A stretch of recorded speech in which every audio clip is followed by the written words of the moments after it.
Ach, wissen Sie, der Umgang mit Kerzen, der kann so mühselig und auch gefährlich sein. Aber ich habe gehört, in der Stadt gibt es jetzt etwas Neues.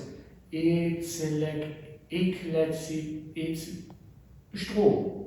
Im Jahr 1881 hat Thomas Alva Edison in Paris die erste Glühlampe vorgestellt.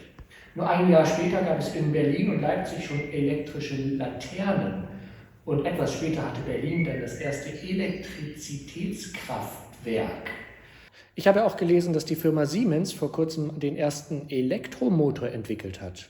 Nun, kein Wunder, dass die Firmen RWE, AEG und Siemens sich einen erbitterten Kampf um das Monopol der Stromversorgung liefern. So viel Fortschritt ist hier allerdings noch nicht angekommen. Nach dem, was man so hört, soll Strom ja auch deutlich teurer sein als beispielsweise Gas. Wir werden uns hier also wahrscheinlich für immer mit Wachsflecken herumschlagen müssen.